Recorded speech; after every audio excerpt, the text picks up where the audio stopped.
Hello everyone, my name is Prashant Singh, and today I'm here to talk about one of the most interesting topics for any BizTalk architect, and that is BizTalk high availability and disaster recovery. In this topic, we'll discuss about what are the options for BizTalk HA and what are the options for DR, whether they are supported by Microsoft or not. We'll just explore all the possibilities. The text version of this blog is also present on my blog, which is prashantbiztalkblogs.wordpress.com. You'll find this blog along with many other interesting blogs. So please have a look to that. So let's get started. So obviously what to expect from this session, we'll talk about high availability options and DR options, right? And what are the concerns with every particular option and how to resolve them. So let's first discuss about what exactly is high availability, right? And why should we care? And this is one of the most interesting question for, especially for BizTalk developers, because they don't know the end-to-end flow of any system. So when we talk about high availability, it's very kind of simple that your system should be able to perform continuously without any fail, even in case of let's say some mishappening, some service being disabled or something. Your system should be foolproof, and it should ensure continuous uptime of the business. So business continuity is something which should not fail at any scenario. To give you an example, just think about when we work in shifts. So generally we have two people, so that if one takes a leave or something, there will be a backup person who can take care of the job, right? So that is called high availability, right? So in case of BizTalk, there are mainly three components. First is the BizTalk servers, which take care of processing of all the messages, right? The next is our BizTalk databases, where all the messages, all the data is persistent, and third is the SSO component, which takes care of encryption and decryption and all that, right? So because the BizTalk is divided into three different components, so it becomes very easy to scale any of the component independently and individually, right? So therefore, when we talk about HA, or similarly later we'll talk about DR, in both the cases, we are going to talk about all these three components, which is BizTalk processing servers, BizTalk database, and BizTalk NTSSO, in a totally independent terminologies, right? So here, if you see this diagram, so this is a very basic scenario of basic architecture of any BizTalk environment, where you generally have most of the customers will have one or many BizTalk servers where IIS will be installed to take the incoming request, right? And the database says where the request will be coming, where the BizTalk will be persisting the data, right? And finally it will go to the outbound environment. Okay, now let's talk about BizTalk server high availability. So if you want to scale out BizTalk server, so there are two type of host instances. I hope you guys are aware. So there are in-process host and isolated host. And for both the host, there is a very different type of HA which we do. So in case of in-process host instances, at least two host instances should be running per host. What it means is, let's say if you have a receive host, right? So there the host instance of receive host should be at least running on two server, and BizTalk will automatically take care of the HA and load balancing as well, right? So if you have a receive location which has two host instances, in that case, even if one goes down, the other receive the host instance will start processing those messages. Similarly, same goes for process host, which is for orchestrations generally, and send host, right? So if you have two host instances of any particular host, by default, your BizTalk will take care of HA as well as load balancing, right? However, there are some scenarios for adapters like FTP, SFTP, POP3, right? And sometimes SQL as well, where we have seen either duplicate message or incomplete messages get processed, and that happens because these adapters like FTP, SFTP, and all, they don't has the mutex property. So when you talk about a file adapter, so whenever a host instance which is taking care of a file, and if it is reading that file, it will apply a mutex on that file, and it will apply a specific lock on that, so that other host instance, if other host instance or any other process, if it is going if it attempts to read it, it will see a lock on that, right?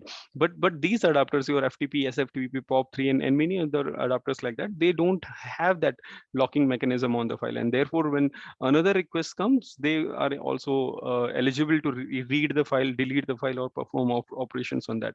So therefore what we generally do is either we like in most of the BizTalk administrators, what they do is they disable it manually in each and every server apart from one. So only one host, they ensure that if FTP receive host should be running only on one server, right? Same goes for SFTP and other adapters. So this is one workaround, but the problem with this workaround is that it requires manual intervention because only one host instance is running.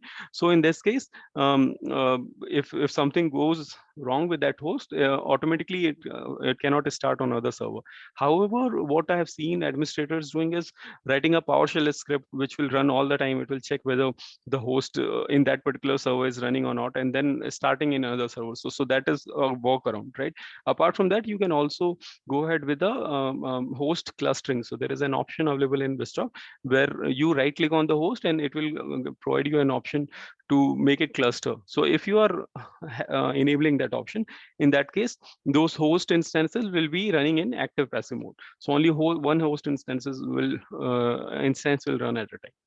Similarly, when you talk about isolated host instances, which takes care of your messages coming from what you say, um, IS, like HTTP, basic WCF, basic HTTP, or web HTTP, and so on. So for these adapters, you'll require a network load balancer in front of your system. So in this scenario also, there should be more than one host instances, like at least 2 or 3 host servers which should have IS, right? So if I see the previous example, here IS is installed on both the server, and load balancer is getting the request, and then it is forwarding it to server 1 or server 2. In this case, it is taking care of what you say, load balancing as well as HA, because if one server goes down, the load balancer will get to know that the server is down, and in that case it will forward all the requests to the secondary server.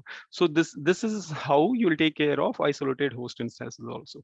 Okay, so this completes our HA considerations with respect to BizTalk server. Yep. Now next is what about a database? Because database is taking in BizTalk, if you know, that database is one of the most important component, right? It takes care of data persistence, and it has to be, if BizTalk databases are unavailable, BizTalk cannot work, because at every stage BizTalk goes ahead and persists messages into BizTalk database. And why it does that? Because so that you should not have any data loss or anything like that, right? So those are the concerns. That's why we are very heavily reliant on BizTalk databases. So if I want to cluster, if I want to make your database highly available, there are 2 options available so far.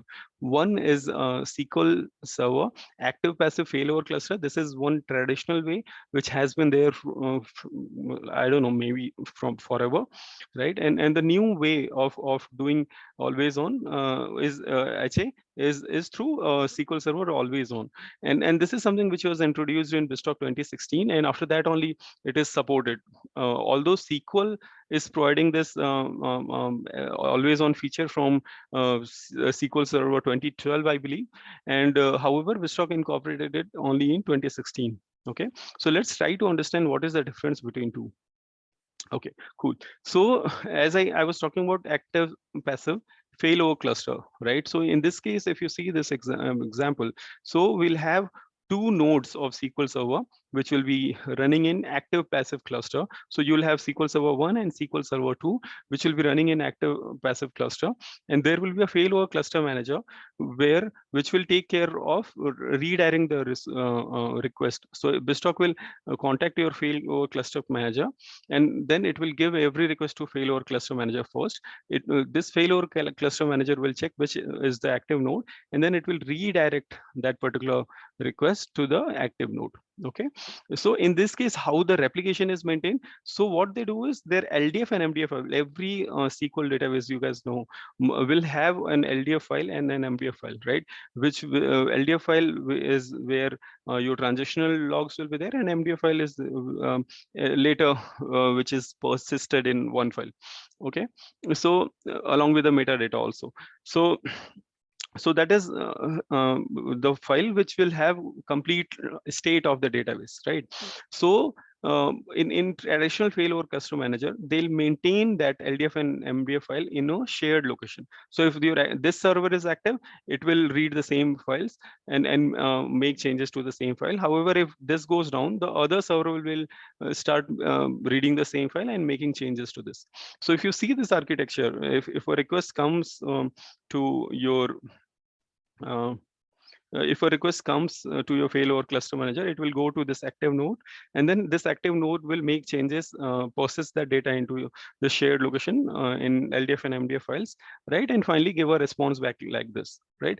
If because of some reason this server is down, in that case, immediately failover cluster manager will start pointing requests to this secondary node.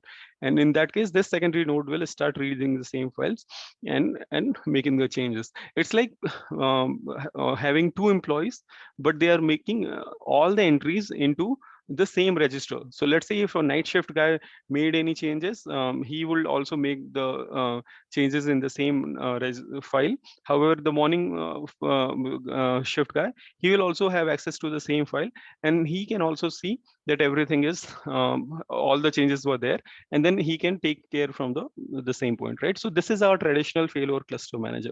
However, in this scenario, if you see, there are two main problems. So first main problem is, what if this database only goes down, this shared location, what if this goes down? So this is a single point of failure, right? So if this shared location goes down or gets corrupted because of any reason, in that case, none of the nodes will be able to access this database. And in that case, your BizTalk will BizTalk or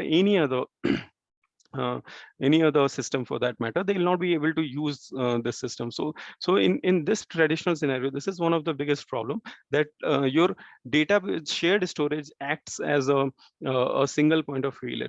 To resolve this issue, many customers use either SAN drives or SAN drives or any other mechanism through which this particular shared storage can be made highly available. So in that case also, they are able to mitigate this issue.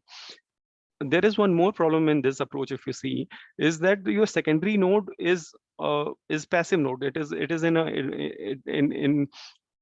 a real scenario, it will be in disabled state, or not disabled, sorry, stopped state. Okay, so the SQL service will not be running on this particular node, right? It will be only running on the active node. So this SQL server cannot be used for any other operation. So if you try to connect to this particular server node and try to perform a read on only operation or something, you cannot do that. Why so? Because this server is the SQL service is stopped and running, right? So this is the problem. However, in case of BizTalk, that is not a big challenge, because we don't use the secondary server. We don't use what is a secondary server in most of the scenarios. Okay, so just to summarize, in failover cluster manager, which is our traditional way of making highly available SQL server, we used to have active and passive nodes, but they were making changes to the same shared LDF and MDF files, and that is how it was working fine. Okay, now let's talk about the SQL server always on. So in case of always on, there is one big change, that both the SQL server nodes are having their own data files, And whenever a request is coming, in this case we call it as a listener, right? So whenever a request is coming to this listener will see which node is active node, and then it will redirect that to the primary node. Once the request is coming, let's say you want to insert 5 into table. I'm giving a very simple example. So insert 5 request will come to this listener. This will redirect it to the primary instance. The primary instance will persist or make changes to its data file, right? At the same time, it will also start one synchronous commit into the secondary server. So it will pass that insert 5 into secondary server as well, where the secondary server will also maintain make changes into this their own data files, and finally respond back, and then this secondary server will respond to this primary server. And finally, once the persistence is done in this data file as well as in secondary data file, then only a response will come back to the secondary your BizTalk system, right? So if you see this particular approach, I hope you are able to understand, right? That um, uh, if you see this approach, the first of all, there is no shared data. Shared storage concept is gone here, because both are maintaining their own register. So it's like night shift guy is also having his own register, morning shift guy is also having his own register. And but the only thing is, whenever any request is coming, he has to maintain in both the register. So if you see in this example, the single the point where there was a challenge of single point failure, so that scenario is gone. Why so? Because there are two registers now, right? So at least on one server, the data will be not corrupted and present properly, right? So that problem is gone in this particular scenario, right? As well as in this case, the secondary server will not be in a stop SQL service will not be in stopped state. It will be in running state only, right? So the one more benefit of always on, that you can use it as a read only secondary. So you can configure it as a read only mode. You can use it, the secondary server. So in our cases, in some of the cases, in customer cases, what we have seen is we were able to redirect our BAM queries directly to the secondary server, because BAM, when we talk about BAM queries, I'm talking about the BAM portal and all that. That is mainly used for read only operations, just to see the status of your messages and all that. So those read only queries we were able to redirect to the secondary server, right? But apart from that, every other operation will always come in BizTalk. It will always come to the primary server. It will be inserted or updated into primary data files. Then the request will go to secondary, and then it will be updated in secondary data files. Once the primary server gets a response from acknowledgement from secondary server, then only the BizTalk will get the response.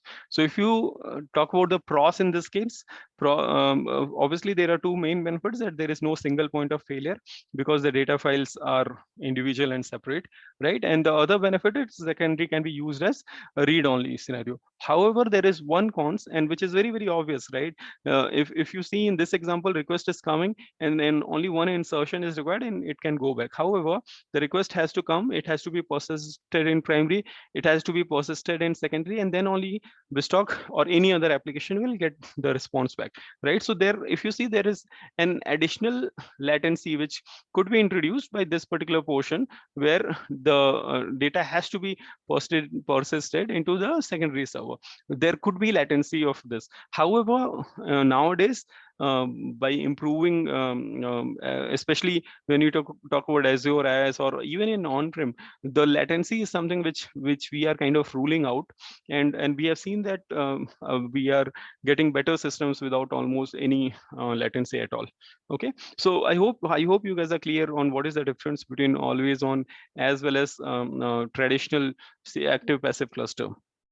Okay, in case of always on, one more thing I wanted to explain is that obviously you need the Windows failover clustering in both the scenarios, whether you go for always on or traditional system.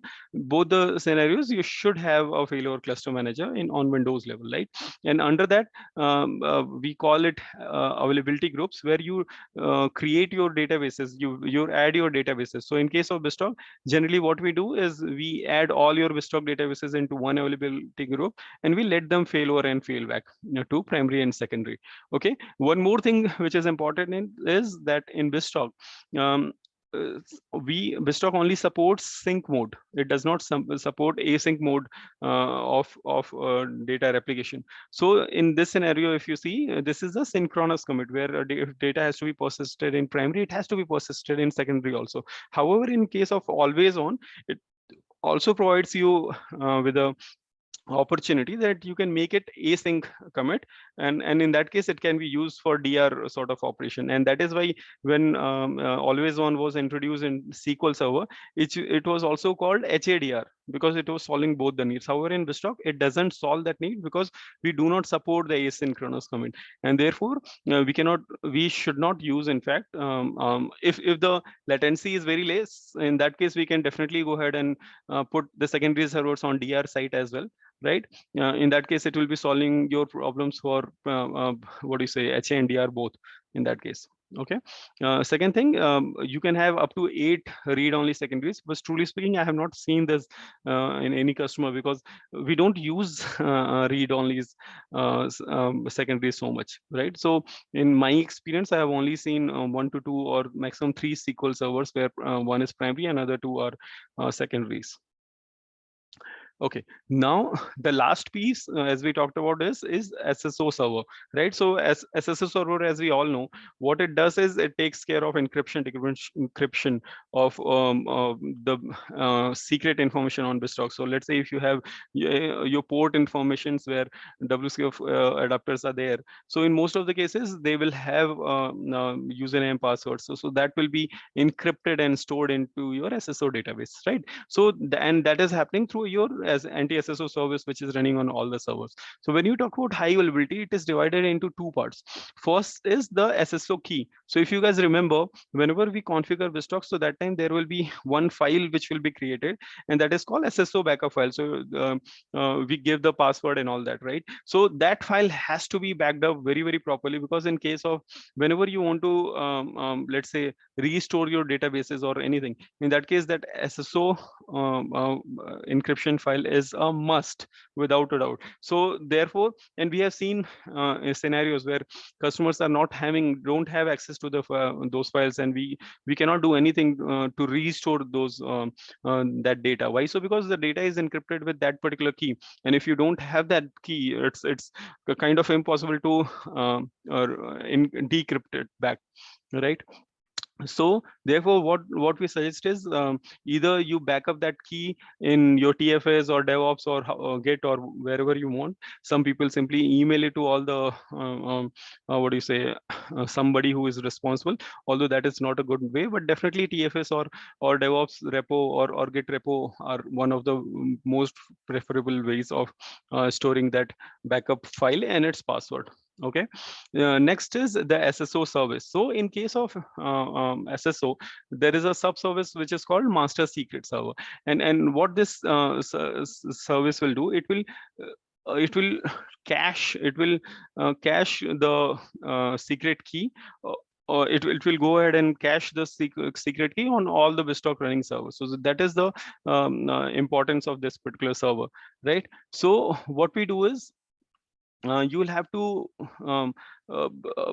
configure it into active passive scenario, master scenario. The steps of how detailed steps of how to do anti-SSO clustering is something which I'll provide the links there. You can find the detailed steps. In that steps, basically, let's say if you have two nodes, you will configure that service to run in and what do you say, active passive scenarios. In case of BizTalk, most of the time, what we have seen is many customers will, let's say if they start the configuration from BizTalk server A, which is their primary BizTalk server, so that only becomes the master secret server, right? So what we recommend them to do is we recommend them to create two servers where this service can be configured to run into active passive mode.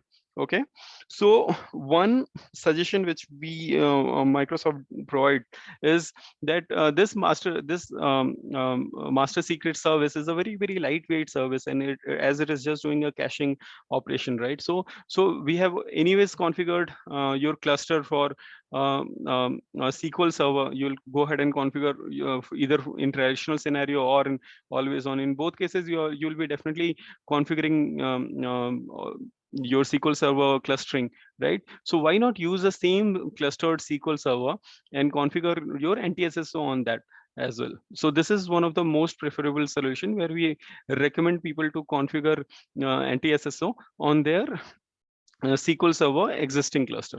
The benefit of this is obviously you already have a cluster, and it can be reused, right?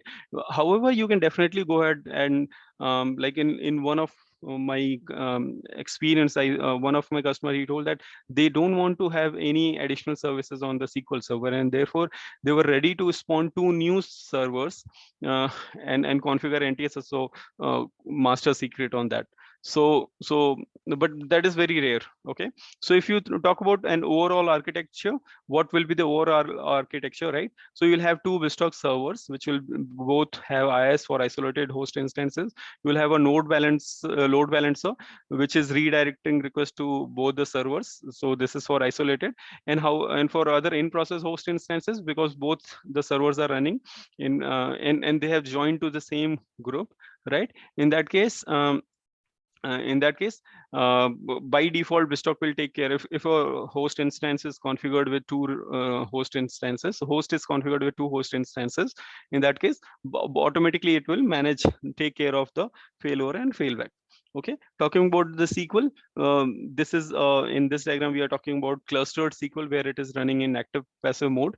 So if one goes down, the other will be able to perform all the operations because the SAN it drive is shared. And SSO also, if you see, we are configuring on the both the nodes, so that it if this goes down, the other one is able to take care of encryption decryption. So that is the overall architecture.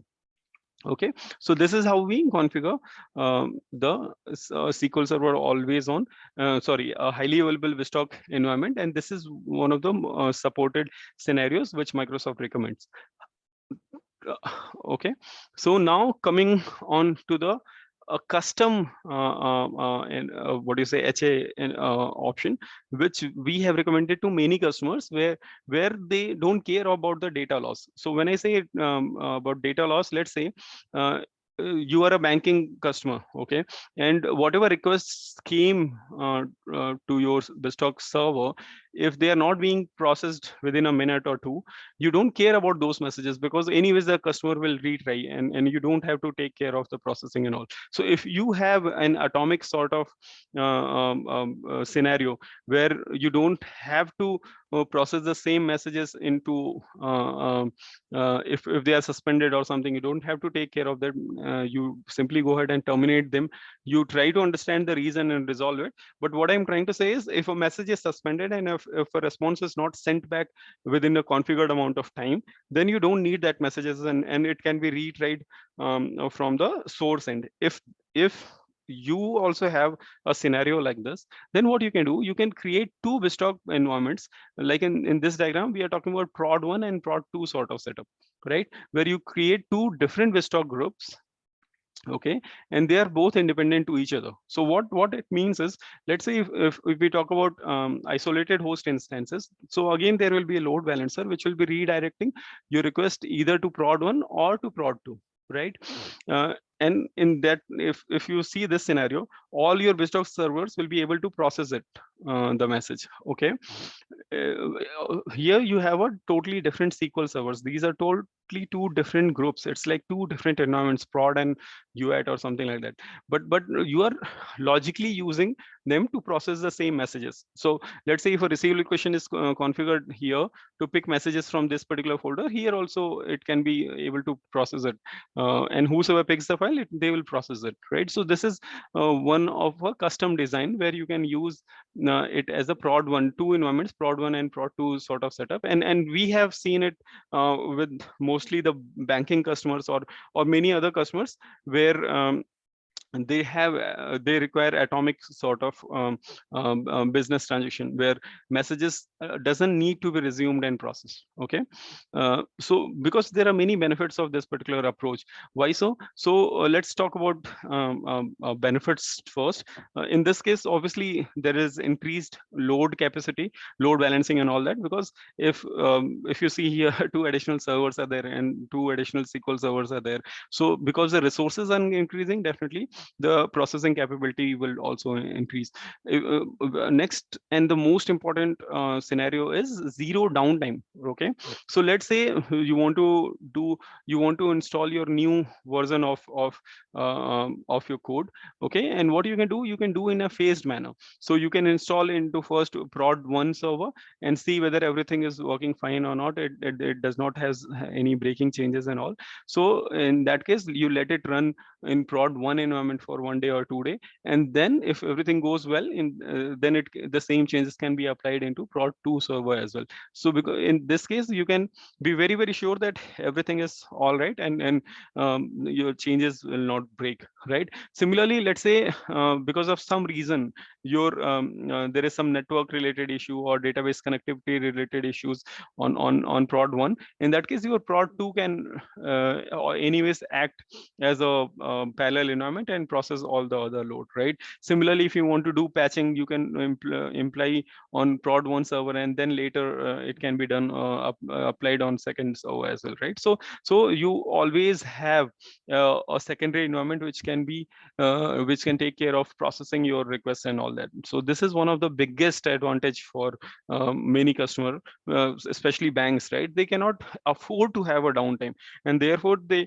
not just create prod 1, prod 2, they create prod 3, 4, 5, and 7, 8 sort of environments where the load is balanced between the all different servers, right? And they run individually to each other.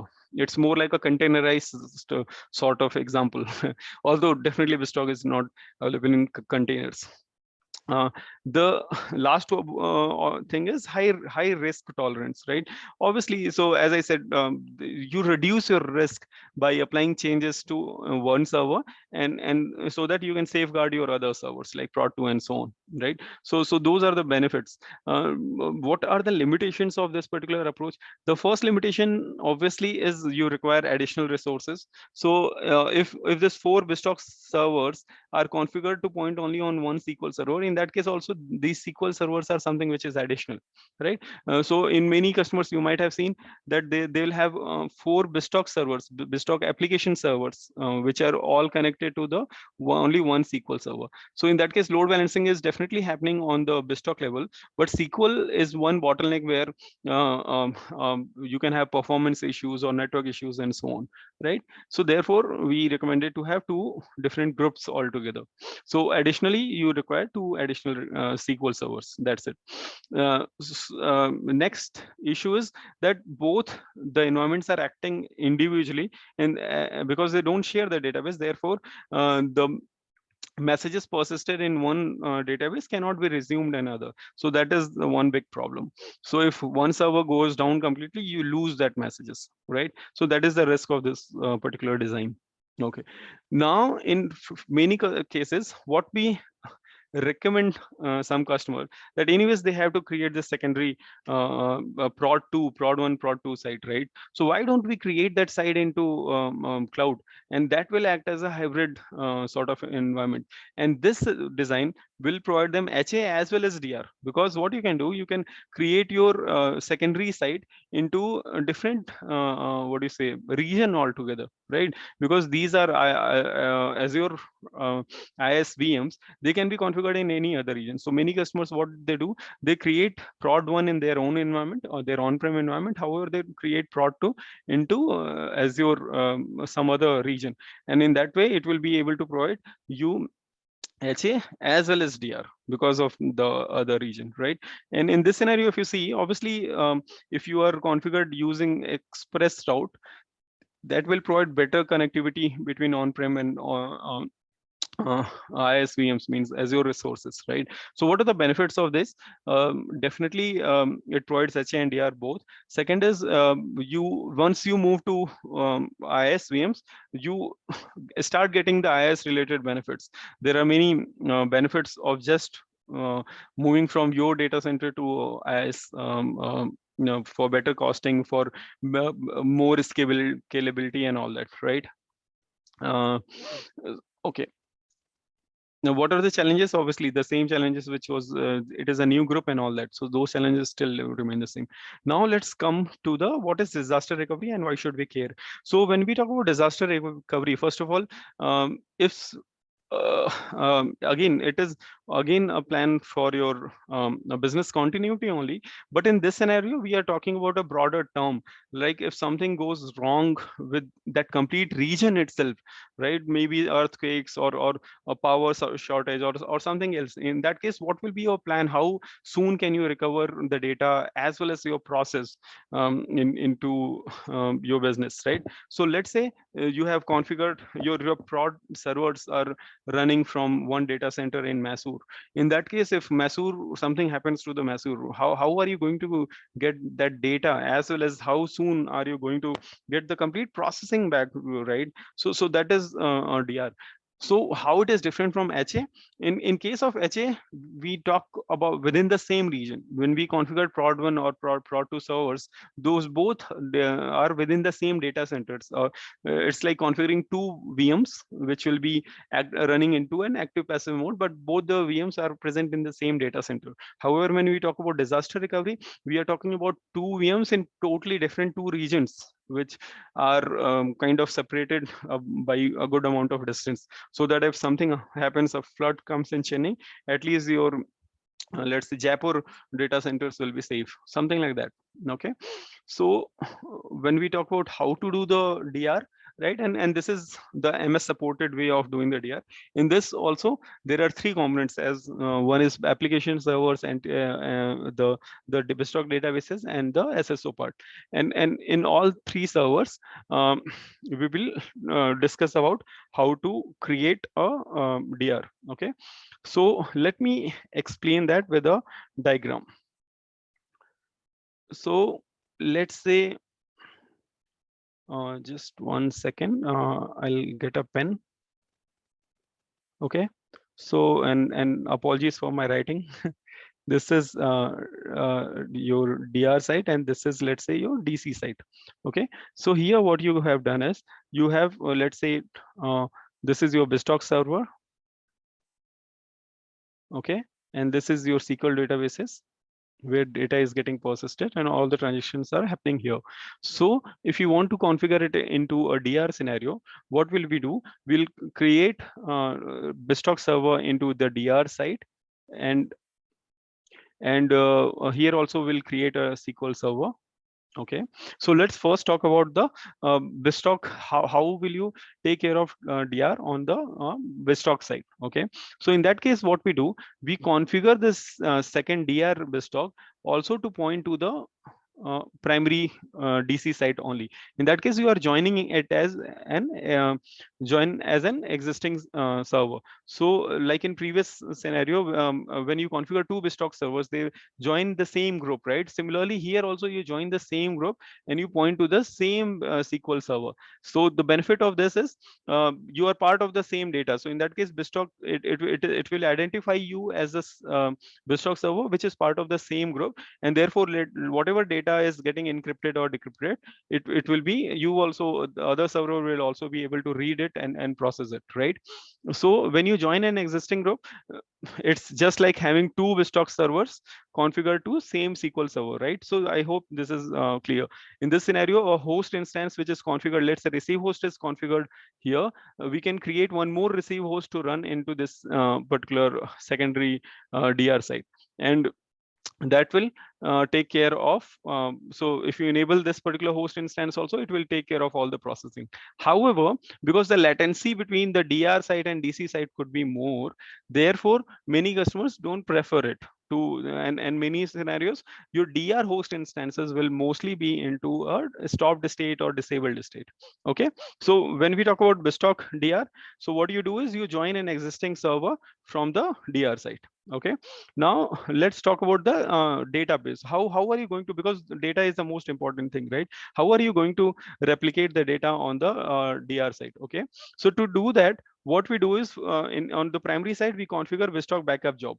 Okay, we configure a BizTalk backup job, and that job will be running on and putting files, your backup files, on some secondary server, some shared location which is outside that particular in DR side, right? So in many scenarios, what we are doing, we are keeping these files on Azure blob locations also, so which is totally out of your DC and DR, and which will be available for your DR servers also. So what is the first step? Obviously, you take backup all the files, and as you know, when you talk about BizTalk backup files, backup job, it takes backup, full backup every night at 12 p.m, right? That is the default behavior I'm saying. And after that, it takes a transitional backup every 15 minutes, right? So all the backup files will be generated and kept here into that shared location. And on secondary side, we configure some jobs. Those are called log shipping jobs. Okay, log shipping jobs. And what is that benefit of those log shipping jobs? It will read the files from this particular location, and then it will apply it. Means it will read it and then restore it on the your databases in an incremental way. When I say incremental way, what does it mean? Because you are going to put transitional log files there, right? So it will take each and every file and apply it, restore it on the DR side in a transitional, incremental way, so that it can take care of other database data files also. Okay, so this is how it you'll take care of the the what do you say, the database. Now talking about the SSO, whatever you have configured here. So by default, let's say if you have configured in BizTalk, so it will be pointing to this database. You will similarly, you will have to configure SSO here also, right? Which will be pointing on the same SQL, that this will also join an existing group. So it will also join to the same group. Why so? Because whatever data is encrypted by this service here, if this SSO is part of this particular group, in that case, then only it will be able to encrypt and decrypt all these messages. Okay, so now let's assume some disaster happens, and this particular whole scenario is gone. In that case, what will happen? Everything in that case, your anyways, if you talk about data, everything was always up to date, because these jobs was running. They were taking the files from this location and restoring it here, right? So everything is up to date here on the database. Now the only one thing which is required is you have to point these BizTalk servers to point to this particular SQL server, and similarly for SSO. And for doing these, there are two VB scripts which are provided by BizTalk. And that is called so what those VB scripts will do, it will change this BizTalk servers to point to this particular server by changing the registry settings. So in BizTalk server, there are some registry servers which will tell where exactly is your BizTalk group present. So these VB scripts will change those values to this particular new server. So once you run that in BizTalk server as well as in SSO server, it will start pointing to the new server, and everything will be updated here. In that case, this will become your primary site. Okay, so I hope it was clear.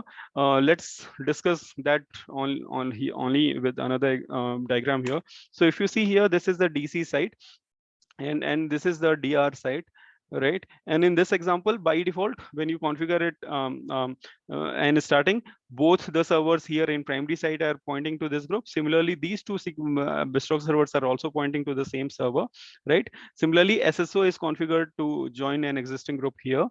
Okay, and when you talk about data replication, from the primary side, backup job is putting all the files in this backup shared location, and log shipping jobs are taking these files and restoring it here. So and in case of disaster, what will happen, and DC sites goes on, your files have been already been up to date in this SQL server, and in this case in this case, your SQL is up to date now. And now the only thing you need to do is in your BizTalk server, you have to run those VB scripts so that it starts pointing to the new SQL server. Okay, and same goes for SSO server as well. Detailed steps, I'll provide links through which you can find the detailed steps of how to perform in each and every steps. But I hope you understand the theory of it. Okay, so that was the traditional DR, how to configure DR. Okay, now to talk about a custom DR. In this case, if you talk about custom DR scenario, in this case also what we are recommending is, why don't you create a parallel prod 1 and prod 2 sort of setup, right? Where the secondary site is configured into a different data center, and if the latency is less, in that case, many customers, especially the banking ones, because they work very hard on their latency, network latency, and therefore the latency is very low. So in that case, we are talking about having two prod 1 and prod 2 sort of setup where they can work independently, and if one goes down, the secondary can be made up, and this can be done within on-prem or in cloud, as you wish. Few customers also have taken care of, they do take a snapshot of BizTalk and SQL VMs. We have also seen that, and those customers have very well tested and done that. What they do is they take a snapshot of their BizTalk servers as well as SQL servers, and on they replicate it, restore it on DR side with the same IP address and all that, so that it's exactly the same thing. Okay, so that is what I wanted to discuss about BizTalk HA and DR. You can contact us in any of these, through any of these channels. I'll provide this in the description as well. And hope this session was making sense to you guys. If you have any queries or anything, please reach us. You can directly drop an email. You can go to my blog, post questions there, or directly drop briefs to me via LinkedIn or Gmail, and I'll be more than happy to answer all your questions. Thanks a lot for your time, and have a good day ahead. Thank you.